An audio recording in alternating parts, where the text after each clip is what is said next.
Hi, everybody. Welcome to the Surrey School District Mental Health 40. This is Daniel Toe, broadcasting live from the lands of the Kwantlen, Semiahmoo, Coast Salish, and Katzie First Nations. We're very proud and happy to be on their lands doing this wonderful work in mental health. And today, very excited to be broadcasting to staff, students, and families with my former student, actually from Earl Merritt Secondary, Myles Anthony. This channel, we're doing Pro-D for teachers. We're giving advice to families and students about mental health and wellness. And Myles actually spoke at our student event. If you go to our YouTube channel, you'll see a promo that we did for a student mental health and wellness event on April 28th. That was. Well, we did a collaboration with Fraser Health and put on an event at Sullivan Heights at the Bell Center, and it was great. Myles was our featured speaker, but I didn't think we got his full story. So what I really wanted to do was invite him here and get his full story, because I think his story can make a difference. It can really change the lives of kids who are thinking about the negative lifestyle or in it already, and giving them some hope of being able to escape that life and be a successful contributor to society. So Myles, welcome to our channel. And whether you're watching live or watching later, we're thankful to have you. If you end up watching live on the Stigma-Free Society page or on our YouTube channel, on the Stigma-Free Society YouTube channel, or on LinkedIn, it's broadcasting in all those places. Feel free to ask us a question on the side. And if you're not watching and watching after, comment, and I'll try and find your comment after. But Myles, welcome, and please tell us a little bit about yourself, and then we'll get into your story a little bit. My name is Myles Anthony. I'm from Surrey, British Columbia. Former student of Dr. Toe now. I call him Dr. Toe. Everyone says Daniel, but I was a former student, and I'm a music producer and recently a film producer as well. I'm excited to be here. I thank you for the opportunity to come share and speak more. I had the pleasure of speaking at the mental wellness event on April 28th at Sullivan Heights, which was just an incredible experience. And I look forward to giving you some more insight into a little bit of my journey in life, some of the challenges, the struggles, the success, the failures, all the different things. I'm here to just kind of be an open book for you and hopefully share some things that can really impact the youth and give them some hope in this crazy world that we live in. Okay, awesome. So why don't we just get right into it? Because we don't have a lot of time. It's actually kind of hot in this room that I'm broadcasting in. I'm sure it is, unless you have air conditioning. I don't. It's quite hot in the district building. But I just thought I want to ask you, your journey through high school. I think I've said before, even in our presentation briefly, that you're one of our class. You're one of my best students, actually. Maybe I've never told you, but you and your brother were two of my best students. You're great writers, very creative. But you didn't really live that perfect student South Surrey life, did you? You shared the story is a little bit different than what we thought it was, even being adults in the school with you every single day. Yeah, I think I did a very good. I had a poker face. And I kind of just hid what I was facing outside of school.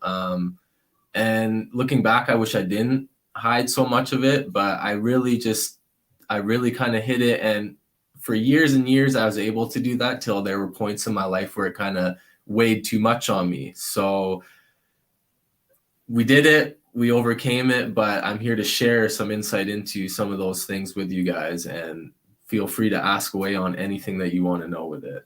Absolutely. So why don't we start with your childhood, you growing up? What was that like? And what are some of the things that led you down the path to negative lifestyle choices? So it really all happened when I was probably around the age of 12. There was something different going on at home. I noticed a lot of changes with my mother, a lot of mental health things going on, a lot of uncontrollable emotions, a lot of panic attacks, a lot of negative things happening at that time. And it came to a point where she was diagnosed with bipolar. And it got to a point where it was so bad that she ended up being admitted to the psych ward. And she was there for months at a time, sometimes weeks at a time, in and out of the hospital my whole youth. Mm-hmm. And that had a very drastic effect on my brother and I's life. So we ended up moving into government housing, and it just really changed our whole life dramatically at that point. So I saw mental health issues at a very, very young age, exposed to, like, having to visit your mom in the psych ward was very, very challenging. That was very, very traumatic looking back. And at that time, I didn't see it that way and didn't really know. But looking back, like, it definitely had a negative effect later in my life. You can kind of connect the dots backwards as you get older and see things differently. Right. But another thing with that is her release when she would come out of the hospital was alcohol. So addiction was a very, very big thing in my home life as well. So it created a very, very toxic and unhealthy environment for someone that age. Okay. So as you're going through school and as you're going through all of these things at home, like, how did you survive school that way? Like, and going through all of these, visiting your mom in a psych ward and living in government housing. You went to South Surrey High School, where the impression is that people are more haves than have not. Yeah. How did you survive that? How did you survive school going through all of that? Great question. Great question. I believe it was a little bit of an escape, I guess, from that home life. And growing up, it was a decent environment. Like, growing up out there is lots of nice people, lots of great families. Yeah. And no one really knew what we were truly facing at home. And I think, again, it was an escape. And in my young years, like, I played sports. I was a dancer, skateboarder. Like, I was very talented and had tons of potential. And you came second in a contest as well. You entered this breakdancing contest or something. You came in second. So it was actually at Sullivan Heights too. Okay. So I won a second silver medal at Outbreak at Sullivan Heights, and that was the last time I was on that stage. So it's kind of interesting being back there like 20 some years later. Yeah. And so it was kind of an escape. And again, at that age, you kind of don't really know what you're facing. Right. So I didn't really have any guidance at that age, and it kind of started to lead me down the wrong path when it became very, very toxic at home. Yeah. So when you talk about the wrong path and you talk about some of the negative choices you made, maybe talk about some of those, because we will have young people watching, or their parents, or even teachers, that they can see kids going down that path and look for signs. And, what are some things that you walked down that you now wish, I wish someone would have noticed and got me out of that?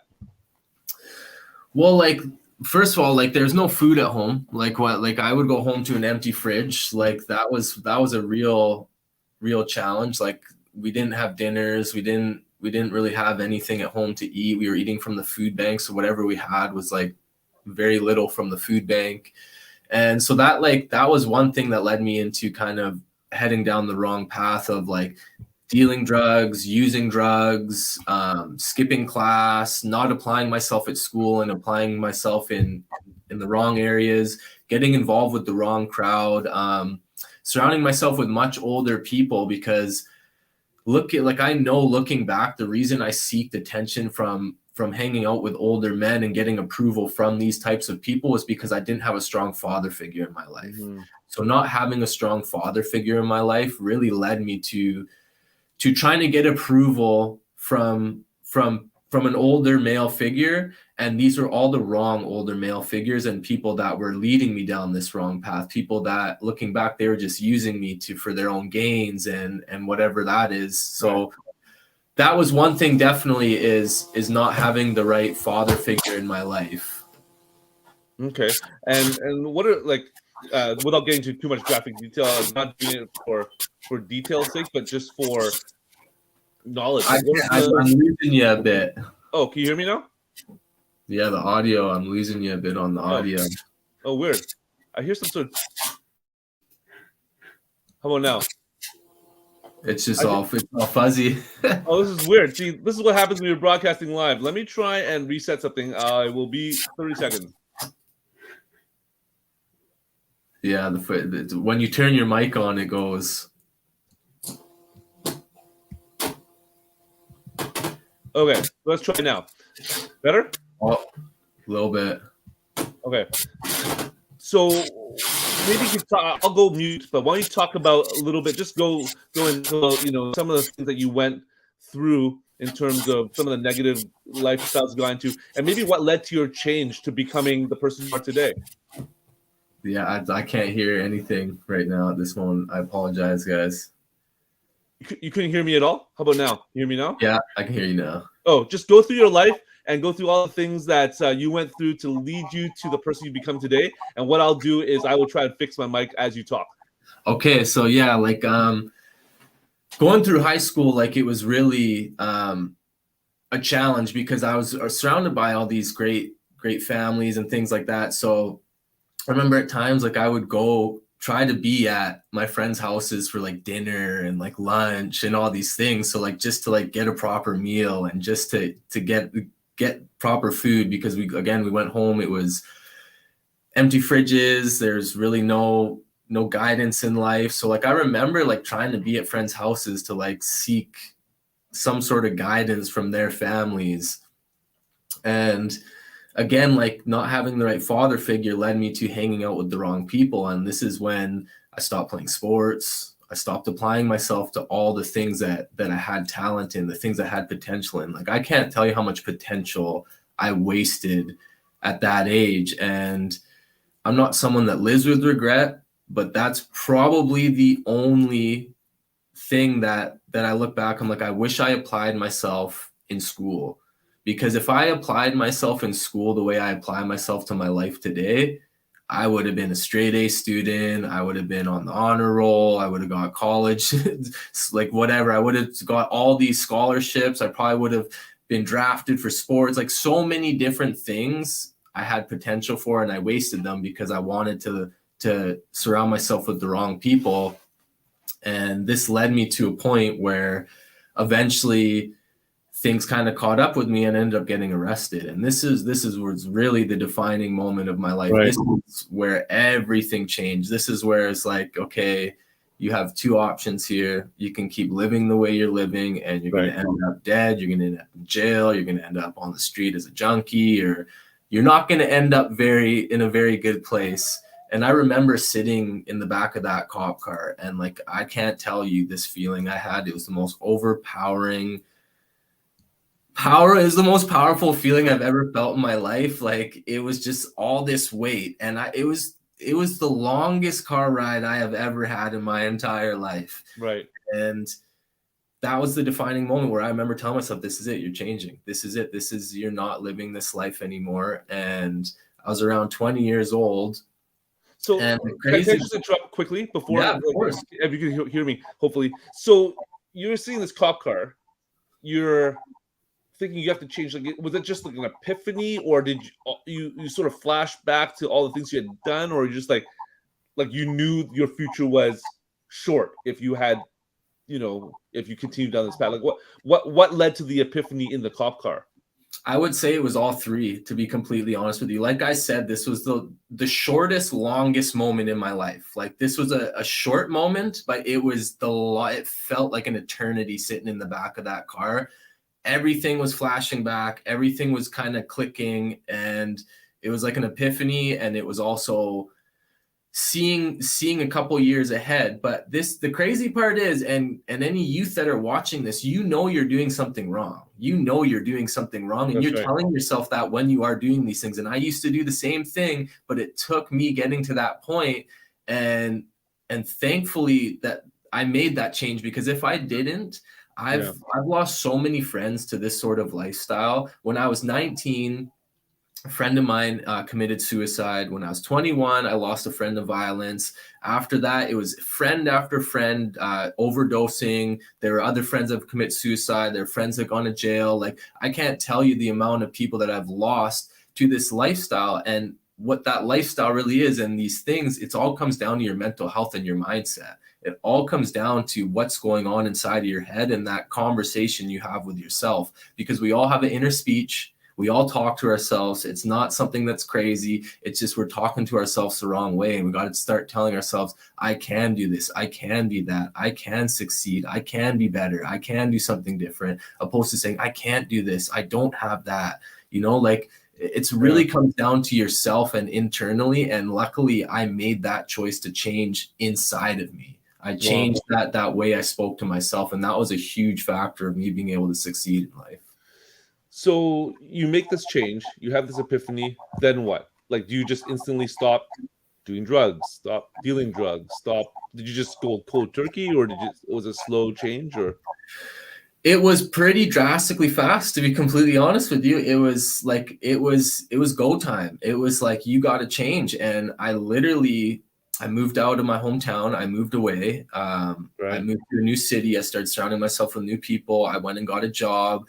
And I remember, like, this first job was like, I don't know, I was making like $8 an hour or something. So like, it was like, looking back, I'm like, how do you go from this to that? I'm like, I was making $8 an hour, but I had drive. I had more drive than the other people around me. Because I'm like, I have to succeed. My biggest fear in life was always ending up like my parents. So I was always scared, always thinking so far in the future, like, I can't end up like my parents.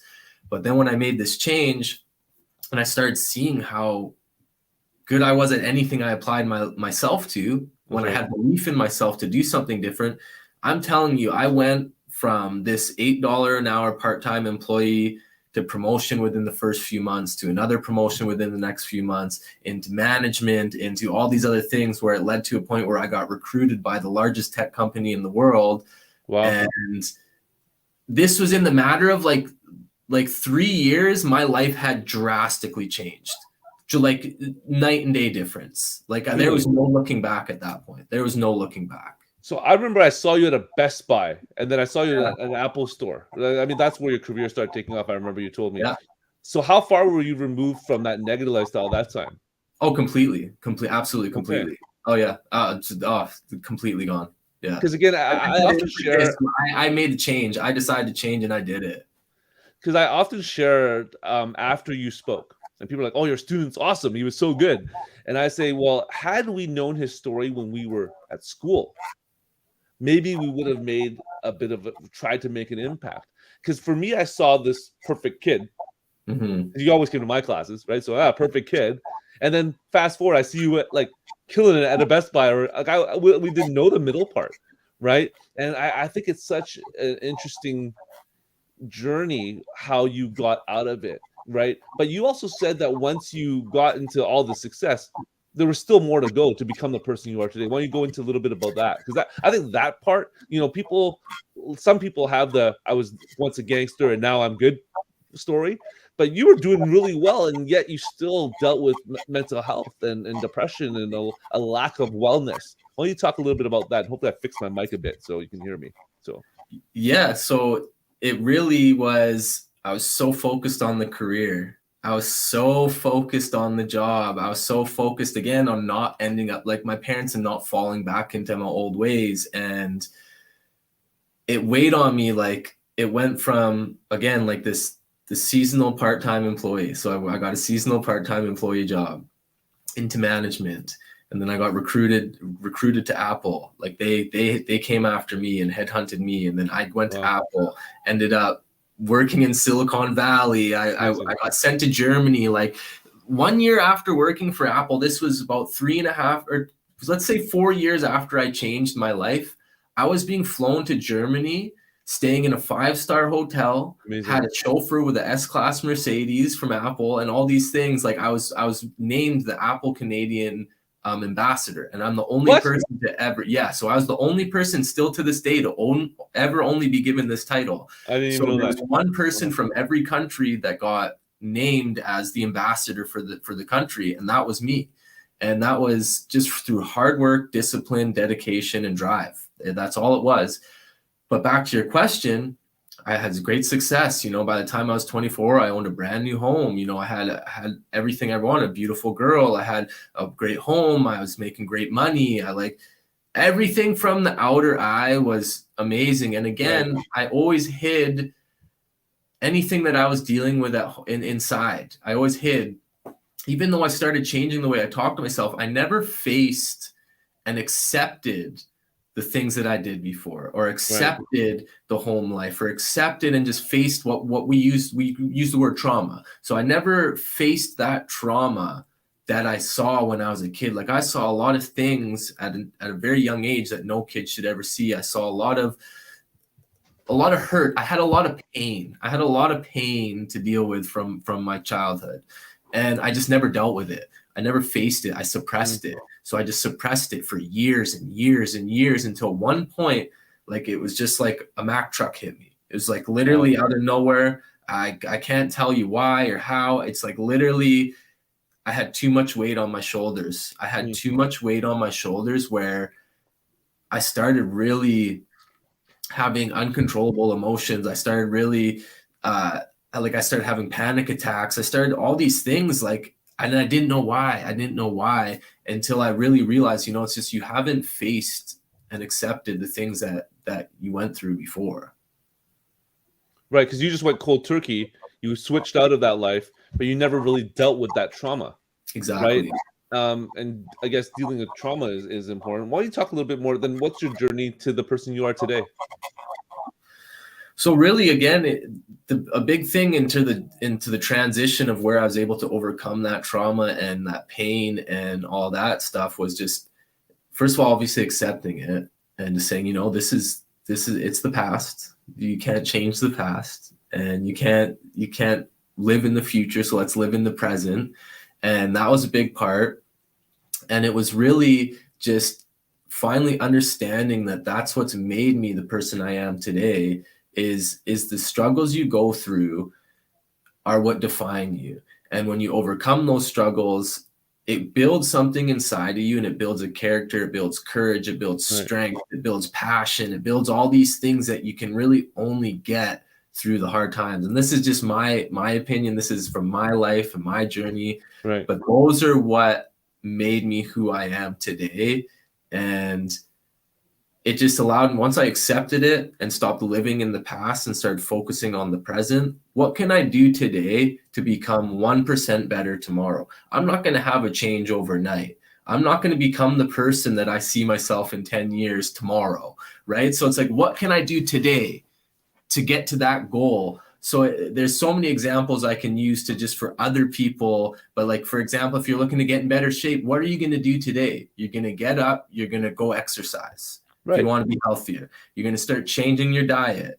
If you want to play sports, if you want to go to college for basketball, what can you do today? That can be go practice. Well, everybody else is focused on other things. Go to the gym and practice, right? If you want to become a doctor, what are you going to do today? You're going to study. You're going to get up. You're going to take that time to study and learn something that's going to make you that doctor, right?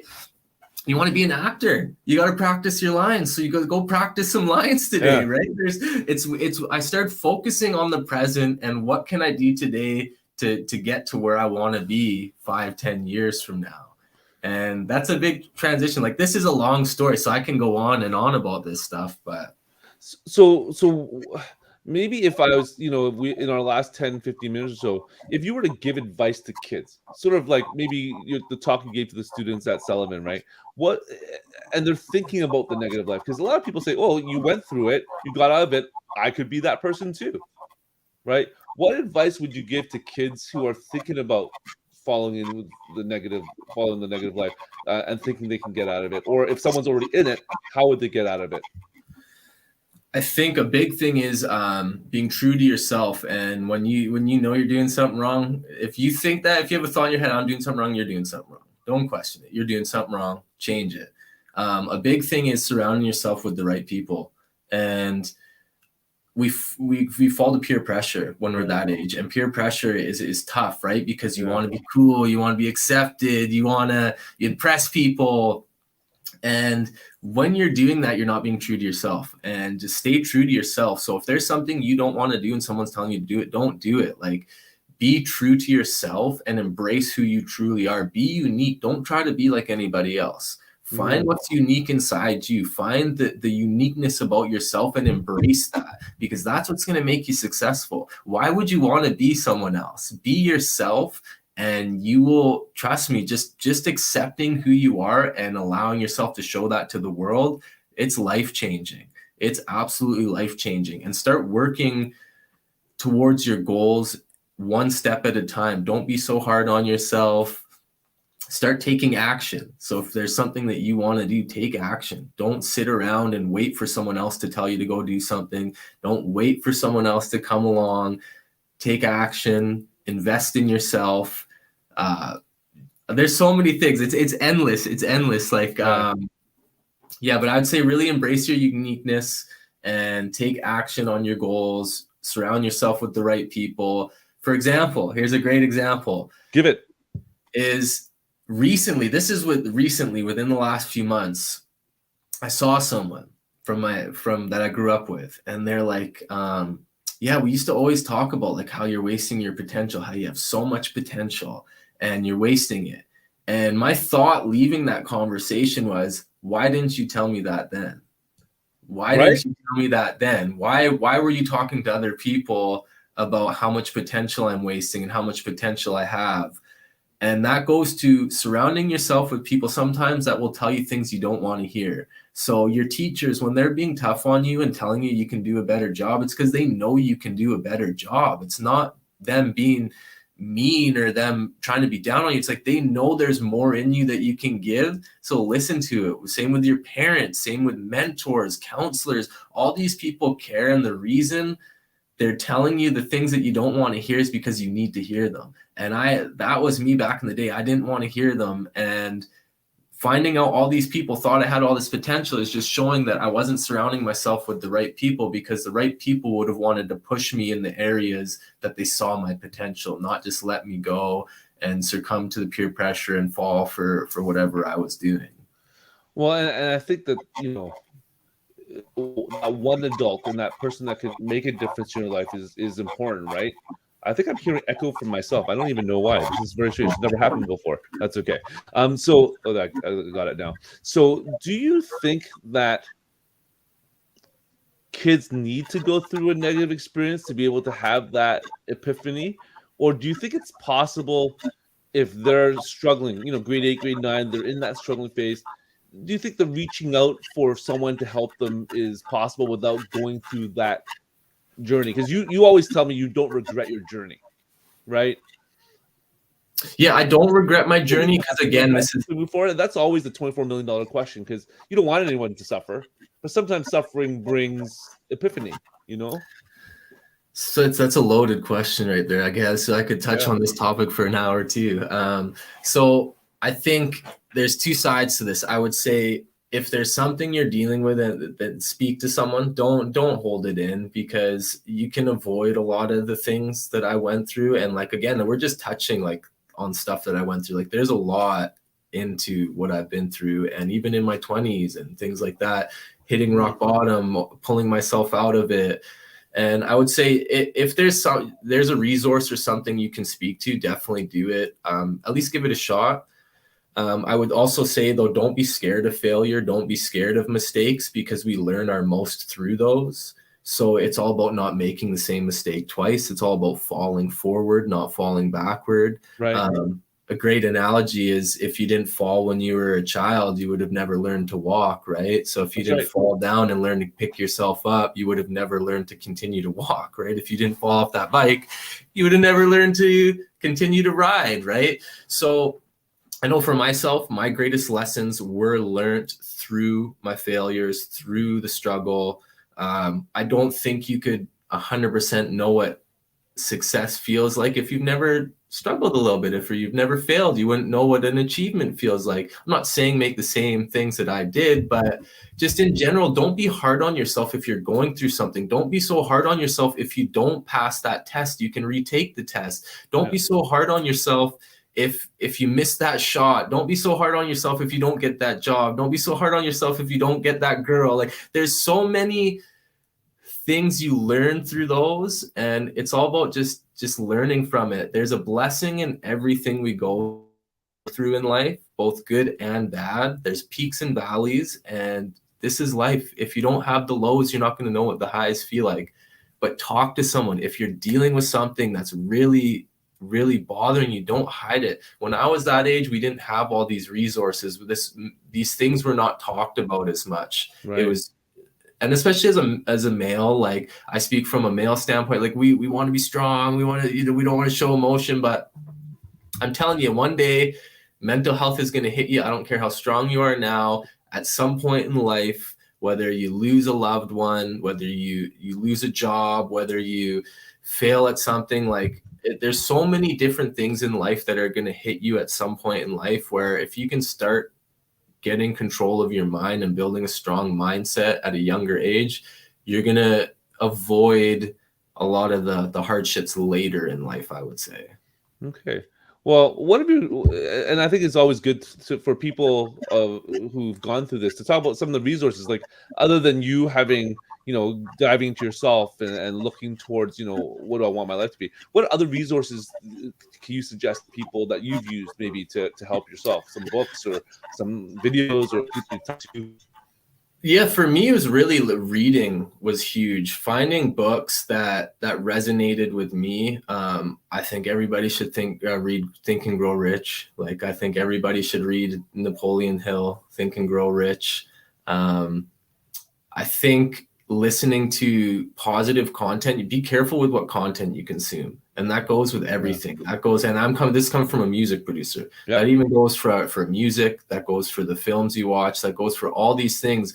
What you consume into your mind, it goes directly into your subconscious and it starts creating things in your way of thinking without you knowing it. So you got to really find content that enables the positive side of things. Like that's why I make a lot of instrumental music now, and I let the listener paint their own picture, right? Because the lyrics in some songs, you may not know it, but that could have a negative impact on your life.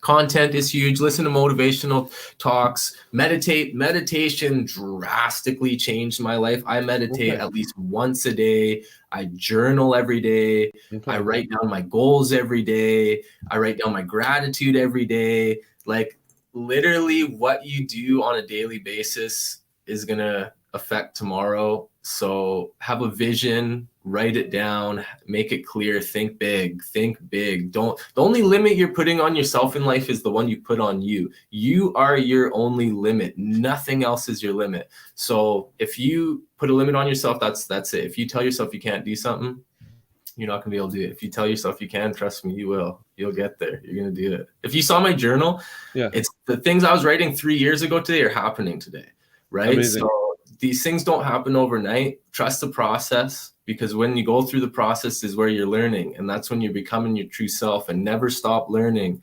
You should always be trying to increase your potential every single day until your very last breath. I truly believe in that. I truly think sky is the limit, and I hope some of these kids just learn from me. And if I knew what I knew today at that age, I can only imagine where I'd be. Right. But, for you're saying you're not a person of regret, right? So being able to now make that difference. So what's next for you? In the last few minutes, you are a film producer, music producer. You're foraying into public speaking to work with kids. What's next for you in the next few years? If you were to journal today, looking forward in 3 years, what's next for you, Myles? The next 3 years, is that the question? Yeah, I would say the next 3 years for me is following my purpose in life. And I have a lot of passions. I've tried a lot of different things. I've worked a lot of different great jobs. But I think for me, it's really just giving back and trying to help that person I once was. I remember lying in bed when I was like maybe 13, 14 years old. I remember lying in bed, even sometimes on the floor. Like there's times where I didn't even have a bed. I was literally lying on the floor. And I remember lying there being like, you're going to become the person you need today, and you're going to share this story that you're going through. And that's exactly where I'm at in my life. It's here. I'm living proof that can happen. And I think for me is really living my purpose now and sharing these things that I've overcome, sharing my mind, sharing my philosophy on life.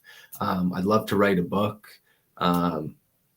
That's really, I got big dreams, and I think giving back and creating some sort of maybe foundation and really giving to the community and making this world a better place. And that's one step at a time. That's one person at a time. And I look forward to it. Connecting more with you, connecting more with the schools, connecting more with the youth, even young adults, older adults, just giving back. I think giving back is where I'm at. I want to give back. Well, we are glad to have you at the student event, and hopefully, as I said, everyone loved you. Our planning committee is, hopefully he can continue to take part in some way, shape, or form. I also know that you do have music out. I would be remiss if I didn't say I listen to your music almost every day, 2 almost meditate. Like it's very different from the music you did before. I love the music before, which has some really well-known artists on it as well. But the music you produce now is thoughtful music. It's music for contemplation. It's music for relax. It's music for doing homework with. So search them out on Spotify and Apple Music and all these things. You have film and TV shows, and your production company is going. I know there's a Hollywood writer strike, but yeah, we're in Vancouver, so hopefully it doesn't affect you as much as it should. But if you were to give in the last minute or so final words to anybody watching this, giving them one piece of advice, if they watch nothing else because my sound went out and everything, if they remember nothing else, what do you want your final message to be to anybody watching today? My final message, geez, you got some good questions. You got some good questions. Yeah. I would say my final message, my final piece of advice, and this is to absolutely anybody that is just kind of going through something that you could be dealing with it for a while, or something could have just maybe happened in your life. But I think the biggest thing in life and the fastest way to happiness is focusing on something other than your own happiness. Focusing on something that brings you happiness. So for me, that's helping others. And for you, that may be playing sports. For someone else, that may be studying. For someone else, that may be acting. For someone else, that may be music. But the quickest way to happiness, so if you're in that dark mindset and you're like, why me? Why aren't I happy? I want this. Focus on something other than your own happiness, and you'll get there, and bring success to whatever you do in life. Bring success to whatever you do in life, because success isn't something you get. Success is something you become. So amazing. Bring success to everything you do in life. Success is not something you get. Success is something you become. I think that is a great phrase to end on, Myles. Thank you so much for joining again. This is not the last you'll see of me, and I'm sure we'll have you on here again to catch up. My hope is that again, a lot of students and teachers probably outside in the sun, and so I'm going to share this link, and hopefully lots of people watch it. And if you have any questions or comments for me or for Myles, leave them in the comments, and my email and everything's going to be in there. Before my sound dies again, I just want to thank everybody, and Myles, thank you. And thank you. Don't leave, but I'm going to hang up on everybody else. And thank you for watching. And thank you for watching the Surrey School District and the Stigma-Free Society live YouTube broadcast. We hope to see you again in June for our last broadcast before the summer. Have a great day, everybody. Thank you.